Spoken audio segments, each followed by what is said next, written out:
Today's lesson is covering something called linear inequalities, okay? And we've been talking about inequalities for a couple of days now, but they've all only had one variable in them, meaning we've been able to put them on a number line. You'll notice that these ones have like a y and an x in them, so that makes them linear, and we're going to be putting them on a graph like this one, similar to when we did our linear equations, okay? So I know it looks like a lot of notes, but each one is a graph, so they just take up a lot of space here.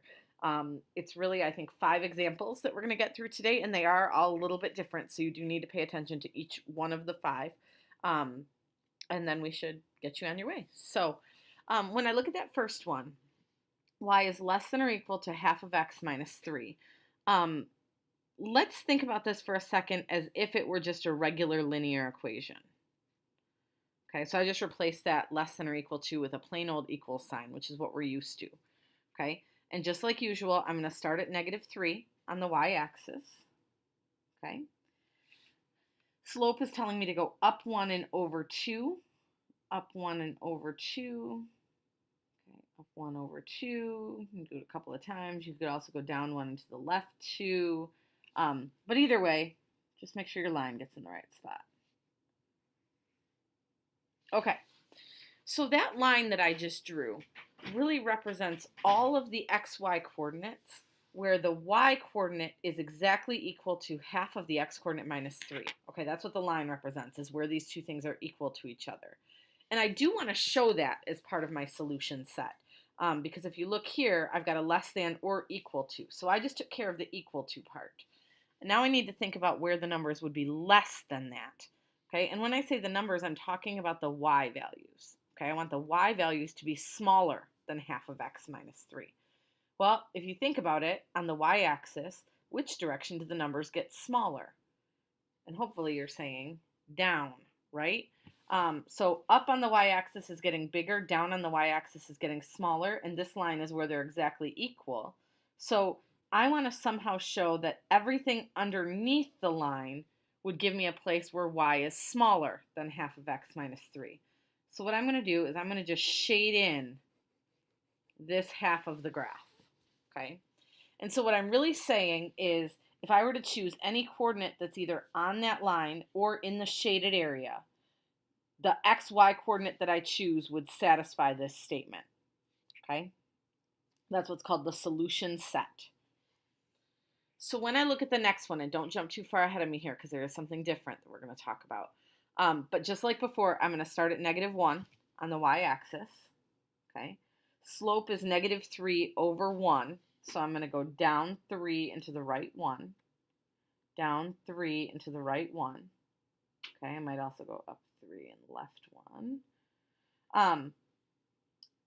Now this time, I don't want to draw in that solid line like I did up here because I don't want to include the equal to as part of my answer.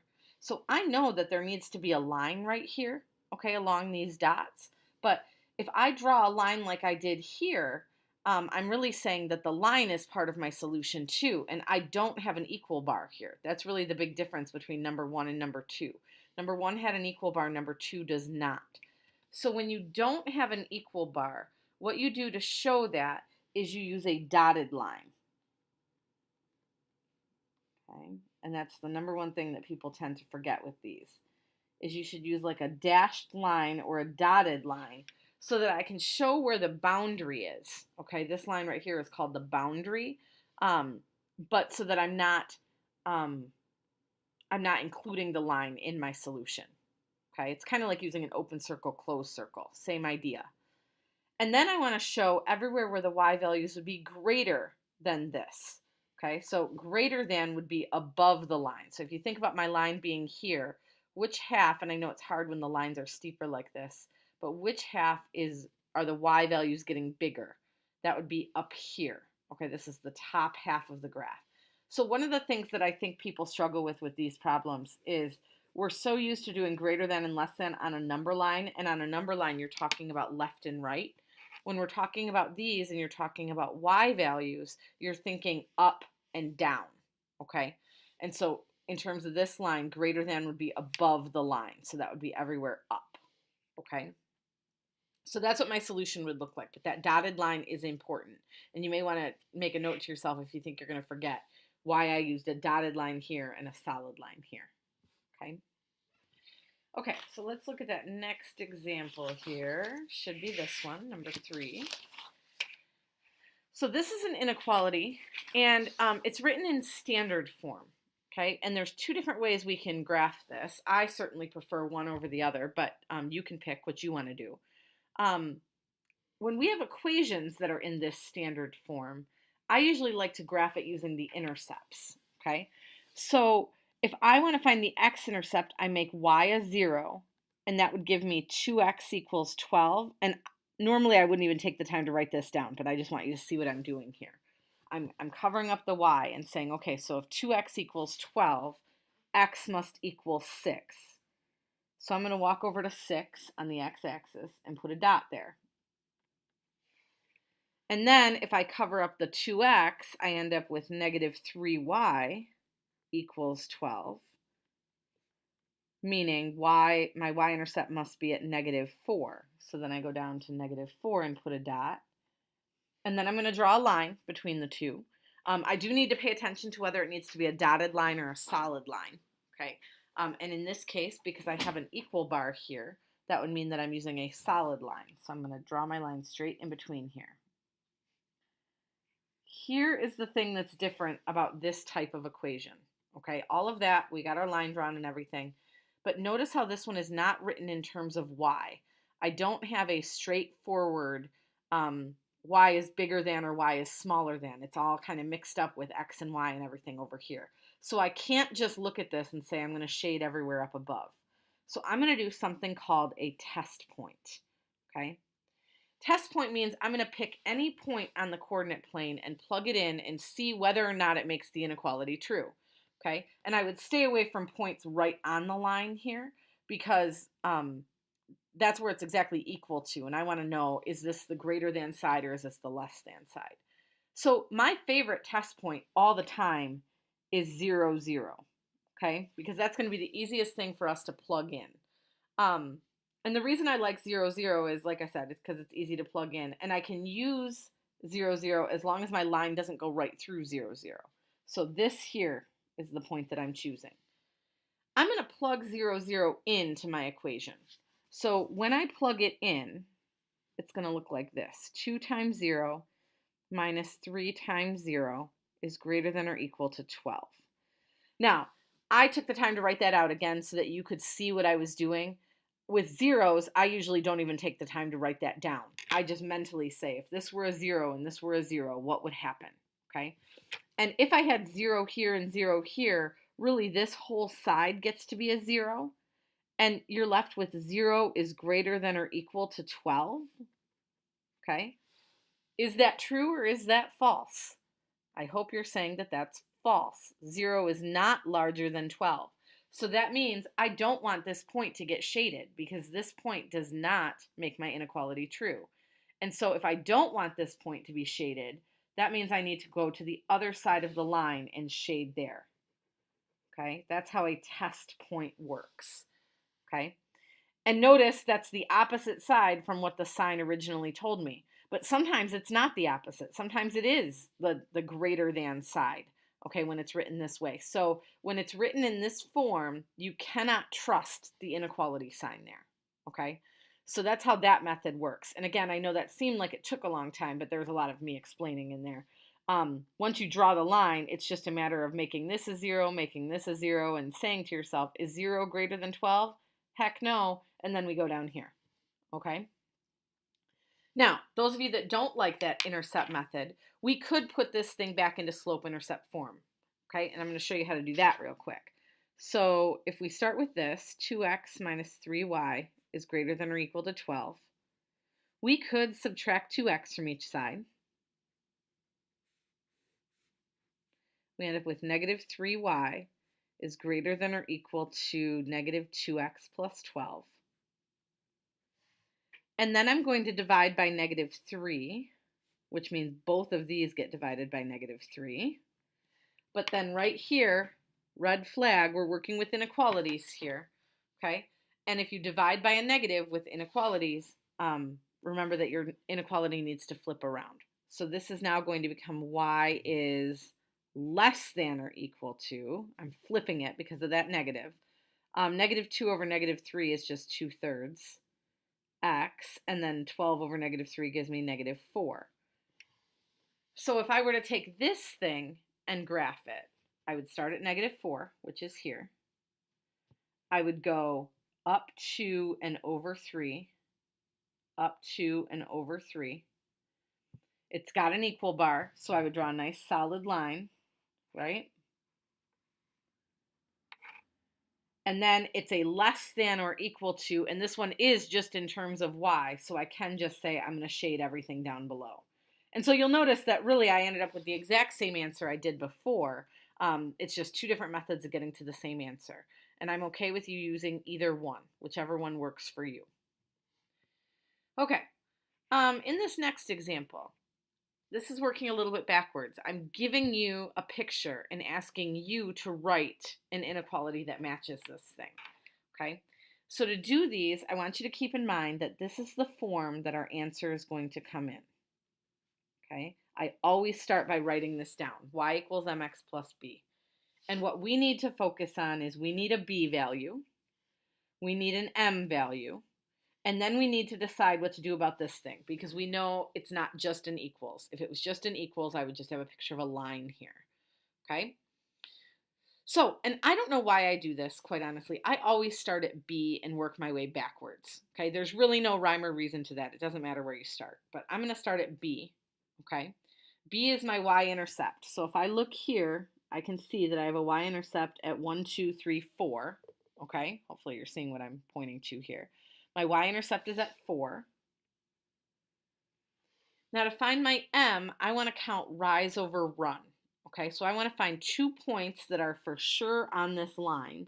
And let's see. So for example, this looks like a pretty solid point that's right on the line. And then I'll stick with my y-intercept here of 4. And I want to go between those 2 points and figure out what's my rise, what's my run. So to get from here to there, I have to rise 1, 2. So that's positive 2 because it's going up. And then I have to run 1, 2, 3, 4. So that's a positive 4. Okay. So as of right now, my m is 2 over 4. Don't forget your x. That's a big thing here. Okay. We're leaving the x in there. This is shaded above the line, right? So I want to make sure to use a greater than symbol. Okay, because it's shaded above. And it's a dotted line. So then I ask myself, do I need an equal bar here or not? And I don't because it's a dotted line. Okay, so the only thing I'm going to do to clean up my answer a little bit is this 2 over 4 could reduce to 1/2, right? So my final answer would be y is greater than 1/2 x plus 4. Okay. I should point out that I didn't have to choose those 2 points. You could choose any 2 points on this line, and it should still come out with a 1 over 2 relationship. So I could go from, let's see, I could go from like this point here all the way to this point here. And whatever my numbers work out to be, this is always going to be half as large as this, no matter where I go on the line. Okay? It's always going to be something that reduces to 1/2. So it doesn't matter which points you choose. Okay, one more thing to throw your way. Example 3 here. This is what's called a system of inequalities. And if you remember from yesterday, a system is 2 of them at the same time. Okay? These things are really unions, okay, in terms of how we graph them, but then what we're looking for is the intersection. Okay? So I'm just going to kind of plot both of these on the number line or on the coordinate plane at the same time. So starting with this one, y is less than or equal to 2x minus 1. Start at negative 1. Slope is 2 over 1, so I'm going to go up 2 over 1, up 2 over 1. Okay. There is an equal bar there, so I'm going to draw with a solid line. And that's a less than symbol, so I'm going to shade everywhere underneath the line. Okay, so that's my first one. All right, that's this one. Now I'm going to shade the other one. So I'm going to start at positive 3. So 1, 2, 3. Okay. My slope is negative 2/3, so that means I'm going down 2 and 3 to the right. Down 2 and 3 to the right. Okay. This one does not have an equal bar, so I'm going to use a dotted line here to connect those. And I'll just keep going that way. Okay. And its y is greater than, so I want to shade everywhere above the line. So that would be all of this. Okay. And so with all of these problems, your lines are always going to intersect in some kind of X formation. Okay. So, I mean, it's going to be all over the place. They're going to look different every time. But there is always going to be two lines that intersect somehow. Okay. And of the 4 sections they kind of create, one of those sections got shaded both times. That's your final answer. And so if you can see really obviously which one got shaded twice, you can leave your answer alone. Sometimes I like to go in and like really darken in that area that got shaded twice, just so it's really clear where I'm saying that my answer is. Okay, if you think that I'm going to question, where your answer might be, you might just want to darken it just a little bit. Okay, so this area is my solution set. I can pick points from anywhere in that shaded area. Okay, so like I was just saying, it says name a point that is a solution to the system. Well, that would be anything in here, okay? So I'm just going to kind of randomly throw my pen down here. We'll go with this point right here.